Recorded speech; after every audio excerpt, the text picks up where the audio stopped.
ভাটপাড়া আছে ভাটপাড়াতেই, গোষ্ঠীকন্দল হোক বা তৃণমূল বিজেপি সংঘর্ষ, নানা ঘটনায় বারবার খবরের শিরোনামে উঠে এসেছে ভাটপাড়া। আর এবার দ্বিতীয় দফা নির্বাচন যখন আর মাত্র কিছু সময়ের অপেক্ষা, ঠিক তার আগেই উত্তপ্ত হয়ে উঠল ভাটপাড়া।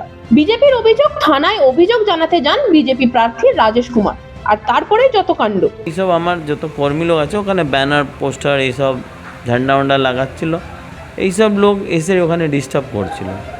তো এরকম সিচুয়েশন একটা রেডি হয়ে গেছে কি বিরাট একটা ঝামেলা হবে।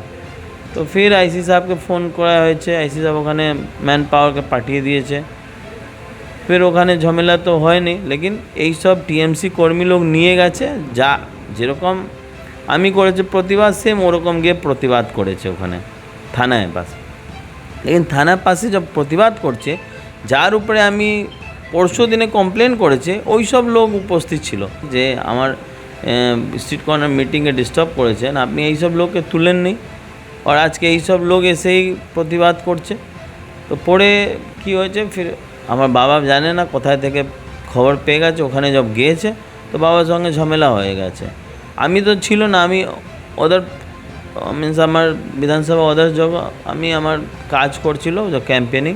আমি যখন ওখান থেকে ফিরছিল, মিনস ফিরে আমি কি দেখছিল কি প্রতিবাদ চলছে, আমি কারোকে কিছু বলেনি, আমি সিধে চলে গেছে।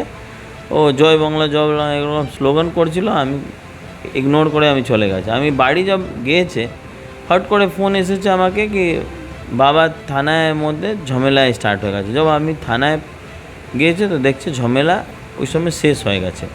ফির আমি বাড়ি ফিরে যব রিটার্ন করছিল, আমি বাড়ি যব ঢুকছে 5 মিনিট হবে, 5 মিনিট পরে দেখছে কি আগে তো স্টোন থ্রো করেছে, দু তিনটা বড় বড় স্টোন ছিল আমার গাড়ি উপরে, ওর পরে বম চালু চলেছে।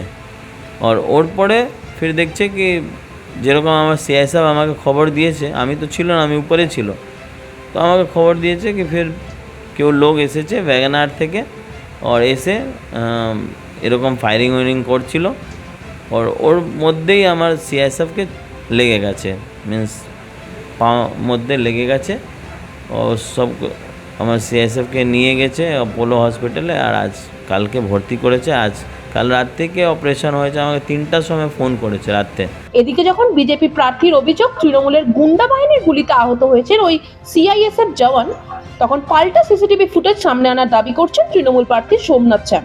তবে সিসিটিভি ফুটেজ যে বিজেপির কাছেও আছে, পাল্টা সে কথাই মনে করিয়ে দিয়েছেন বিজেপি প্রার্থী পবন সিং। আন্তর্জামিন নই, কিন্তু কালকেও বলছি, অর্জুন যখন থানার সামনে থেকে তার বাহিনীদের ফোন করে আসার জন্য, তারা যখন বন্দুকটা আগে পিছে করতে আরম্ভ করে গুলি ভরতে যায়, তখনই ওই গুলি ছুড়ে যেয়ে সিআইএসএফের লাগে, আর সেটাকে তারা এখন তৃণমূল কংগ্রেসে দায় করছে। আমি বলবো অর্জুনের নিজস্ব সিসিটিভি ফুটেজ আছে এবং আমাদের প্রশাসনের সিসিটিভি ফুটেজ আছে, সেটাকে কোনো রকমভাবে কোনো এডিট নয়, কোনো কিছু নয়, সরাসরি সেটাকে মিডিয়ার কাছে দিয়ে দেওয়া হোক এবং চালানো হোক। দুধ কা দুধ পানি কা পানি বেরিয়ে যাবে, কার গুলি লেগেছে, কে গুলি চালিয়েছে আর কী হয়েছে, কোনো রকম নিয়ে না থানায় যাওয়া হবে না কোথায় যাওয়া হবে, সরাসরি সেটাকে চালিয়ে দেওয়া হোক। আমি দায়িত্ব নিয়ে বলছি, ওটা অর্জুনের বাহিনীর হাত থেকে গুলিটা বেরিয়ে ওই সিআইএসএফের লেগেছে। দেখুন, আমার পাশে তথ্য আছে, ভিডিও আছে, আমি আপনাকে ভিডিও বলবে তো আমি দিয়ে দেবে, যেখানে আমার লোক সভা করছিল,